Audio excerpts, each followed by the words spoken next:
Week 11 of the NFL season is here. Today, I'll talk about my 3 favorite spread picks for Sunday that I like, as well as 2 extra leans that I do like as well. Let's first recap how last week's video did. It was a 1-2 week, but naturally, for the 4th straight week, our 2 leans cashed at the end of the video. We don't count those towards our record, but they were literally 8-0 over the last 4 weeks. I wish I could count them towards the record, because we've been going downhill on the regular game picks. But either way, our player props went 3-3 on the week as a whole. If you are new, go down below, hit that subscribe button, hit that like button too. We'll be posting our parlays and player props video probably on Saturday. So definitely check out that video. Make sure you don't miss out on that. But today is a big day. As I record this Wednesday on November 16th, it's Calling Our Shot's 2nd birthday. So thank you guys all so much for all the support that you guys have shown over the last 2 years. Our first ever video went live on November 16th of 2020. And in honor of that, we got Calling Our Shot merch on the way. It should be live hopefully early in December or potentially at the end of November. You guys obviously will learn a little bit more as the days go on. Hopefully we'll get some samples on the way being shipped to us as we speak. Hopefully the merch is electric. Hopefully you guys really like it. But my final note for this video, it is sponsored by PrizePicks. If you sign up for PrizePicks, use code COS or the link in the description. You get 100% deposit match. It's free money. Take advantage. I'll definitely have a PrizePicks parlay this weekend. It'll probably be in that parlays and player props video on Saturday. Thank you guys again for 2 years of support. We can't do it without you guys. Let's do another 2 more years, 20 years, who knows, but I appreciate you guys. Let's hop into my first pick for this week, my favorite spread pick. I'm going with the Patriots -3 as they take on the New York Jets. They're at home, and this is about -110 across the sports books. Now, obviously, I don't want to take it at 3.5. I'd rather get 3 just in case it's a field goal game, but as a Jets fan, you see the pennant behind me. It pains me to do this, but I can't hide from it. The Patriots own the New York Jets. I don't care if it's Tom Brady under center, Mac Jones, Bailey Zappi, Brian Hoyer, to Bill Belichick, for all I care who is under center. It doesn't matter. The Patriots have owned the Jets. The Jets have lost 13 straight games to the Patriots, and a lot of them haven't even been close. That included earlier this season when the Jets lost 22-17. While the Jets have been kind of a revelation, as a Jets fan, I didn't expect them to be, or have at least as good of a record as they have right now. I just think their struggles continue versus Bill Belichick. He has had Zach Wilson's number, and I don't see it getting better on Sunday, especially being on the road. The Jets haven't won on the road in New England since 2008. Now, maybe that ends today or on Sunday, but I don't see it happening. The Patriots spanked them last year, 54-13, when they were at home in Gillette Stadium. I just don't see it happening. Look, both teams are coming off a bye, so they have the same amount of rest. The Jets are 4-0 against the spread and 4-0 straight up on the road. I think that's a streak that ends. I think you'll see posting that. I don't see that happening. I don't see them beating the Patriots. Patriots have always had their number. And look, I'd be happy if this one were wrong, but I just don't see it. I think the Patriots have the run game. I think the pass game can get it done. And I just don't, unless the Jets defense plays perfect, which they are capable. They've played very well this season. Unless they play perfect, I don't see it happening. The Patriots, if they lose this game, they go to 5-5. They let the Jets and Dolphins go up to 7-3. Obviously, the Bills are still in the mix. I think the Patriots need to show up and win this divisional game, and I think they do that, and they do that at least by 3 or more points, maybe getting us a push, but at worst, but I think they win it by probably a touchdown. Give me the Patriots -3 is my first pick of the week. Now let's move on, and let's go to my second pick, and I know you guys might not like this one. You don't love trusting this team, because I'm going with the Texans, +3.5, -115 on DraftKings, as they take on the Washington Commanders. Now, obviously, you'd much rather a +3.5 here than opposed to a +3, and I think you'll get +3.5 on most books. Now, this is my welcome to NFL betting game of the week. What do I mean by that? Because you have the Commanders, a team coming off Monday Night Football, an electric win, taking down the once undefeated, the only remaining undefeated Philadelphia Eagles. Now they come on the road to Houston, and they're going to lose to the Texans outright.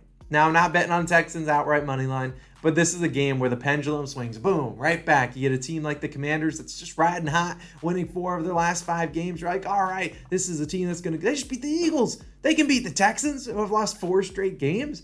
Yeah, no, this is how the NFL works. Teams have good weeks, teams have bad weeks, and this feels like a bad week for the Commanders. Now, like I said, the Texans have lost 4 straight games. They're 1-7-1, but they've been at least competitive in some of these games. They were competitive on the road against the Giants. They also made it interesting versus the Eagles back on Thursday Night Football 2 weeks back, and the Texans have a very similar recipe to success as a team like the Commanders. How did the Commanders beat the Eagles? They ran the football, kept the Eagles' offense off the field, and the Eagles kind of beat themselves a little bit too. And the Texans can run the football. They got Dameon Pierce. They have a good running game. That's how they kind of kept it close with the Eagles. And all it comes down to is third downs here. You saw the Commanders go crazy on third downs against the Eagles. They were converting, I don't remember the exact number, but they converted a ton of third downs. That's, I think, what the Texans are going to do to the Commanders on Sunday. They're just going to say, you know what, we're going to run the football, convert third and short, and we're going to keep your offense off the field, make your defense tired. I know Chase Young's probably returning, but the Texans also have the rest advantage given they played on Sunday, and you saw them play. You saw the Commanders on Monday, and the Commanders are coming off this big high, divisional rival beating down the Eagles. This is a perfect letdown spot for him. And I think, could Carson Wentz be back? Will it be Taylor Heineke? I don't really care. But I think the Texans keep this one close. Plus 3.5. I'll take it. Potentially they pull off the upset. Wouldn't surprise me at all. That's the NFL. It's my NFL. Welcome to betting the NFL game of the week. Now let's move on to my third and final play. Probably call this another game of the week, number 2, as I've taken the Cowboys money line, minus 115 on DraftKings. Now, last week I bet against the Cowboys and won.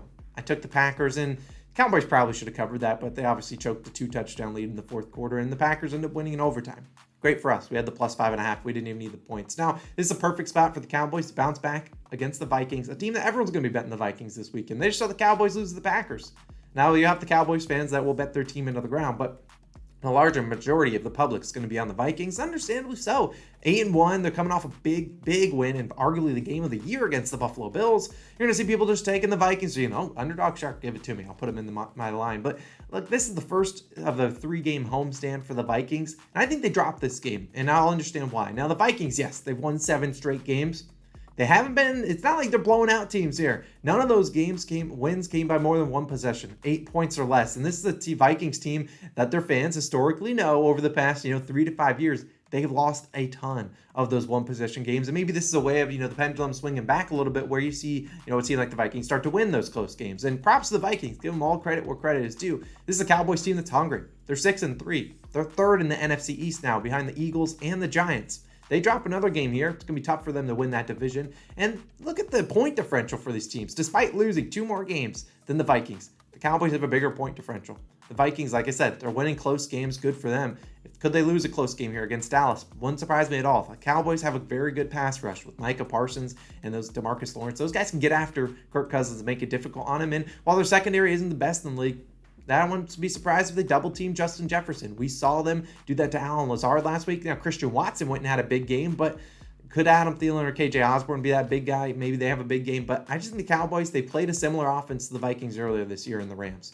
They beat them 22-10. That was with Cooper Rush starting them all. Some people are like, Cooper Rush a little bit better than, a manager than Dak Prescott. Dak Prescott's better than Cooper Rush, and I think they can put up enough points to beat the Vikings, whose defense I don't feel too high on. They're coming off that big, crazy win against Buffalo Bills. They needed that crazy Justin Jefferson catch to get that win. I just don't see it happening. I really like the Cowboys this weekend. Taking the Cowboys money line as my third and final spread pick of the week. Now let's move on. I wouldn't surprise me if the Cowboys won by double digits. I'm just saying that. Wouldn't surprise me at all. That's the NFL for you. Now let's move on to 2 leans. Now, like I said, these are 8-0 over the past 4 weeks. I saved the good picks for these, apparently. I don't know how these are keep hitting, but obviously they're leans. We don't track them towards our record. I'm not putting any money on them, although I probably should. But let's talk about a couple of these picks. I'm going with the first one. Going with the Saints and the Rams. I'm taking the under 38.5 points. The only total that stuck out to me. I think a lot of people are going to take the Bills team total, or not the Bills team total, just the Bills under. I don't blame them because apparently snow is in the forecast, so if the snow comes, I probably don't mind that. But let's talk about Saints and Rams under, why I like this one. Now, I expect the large majority of the public to be on this under. Understandably so. You got a Rams offense that stinks. The Rams, maybe they get Matthew Stafford back. I don't think it matters. Cooper Kupp is out, and Kupp's the go-to guy on third down. It's the guy that if you see Matthew Stafford getting blitzed or under pressure, he's throwing it to Cooper Kupp. Well, you can't throw it to Cooper Kupp on the sidelines, and that stinks because I got Kupp on my fantasy team. I need the man out there, but the Rams are struggling, and I think they're going to rely on that defense to just be like, yo, defense, we need you to step up. And while the Saints defense hasn't been great this year, they can stop Stafford. They can stop, if it's Wofford out, they can stop that Rams offense. The Rams still don't have a formidable rushing attack, and they desperately need one, but I don't think they're going to find it this week. The Saints have a pretty decent rush defense, and the Saints offense, that's a question mark in itself as well. Going against a very good Rams defense that has the talent in the world, they need to step up, and I just don't see how this game goes over this total. Now, it's like it could be a 20-17 final score, but these two teams have struggled to score that many points against a very good defense. I think they put an over-under in the 30s for a reason. You don't see a lot of low over-unders like this in the 38-39 range. I think that's low for a reason. I like the under in this one. I can live, if I were to bet this, I would live with it going over. I just think these two offenses are so bad. I don't care if the public's on the under. I think that's probably the smart side to be on. Now, my final lean of the video, Falcons -3 as they take on the Chicago Bears. Now, explain to me why the Bears keep getting 80% of the bets in this game. Look, I understand Justin Fields. He's been electric. I also have him on my fantasy team, and he's been going crazy. Problem is Justin Fields doesn't play defense. He could probably be better than what they got out there, but since trading away Roquan Smith, Robert Quinn, this defense stinks. And the Bears and the Falcons, I don't like trusting either of these two teams, but the Bears defense, brutal. Last 3 games, 49, 35, 31 points. I know the Falcons offense isn't the best in the world. It certainly is far from that, but they also are coming off a Thursday night football loss to the Carolina Panthers. They were favored in that game. They returned back home, and this is a big-time game for them. They obviously still want to contest with the Bucs for the division, and they're going to need to win games like this against teams they should beat, like the Bears. I know the Bears look better as of late. The offense, the defense stinks. And so I like the Bears in this one. I like the Falcons in this one. I think they have a good chance of winning at home. There's an over-under at 50. Going to be a lot of points in this game. And I think the Falcons defense can make more stops than the Bears. The Bears have been struggling to get off the field. And Justin Fields, I love him. But can he continue to do this? Can he continue to run for 150 rushing yards a week? Don't necessarily know. Khalil Herbert also out. He's a big part of that offense.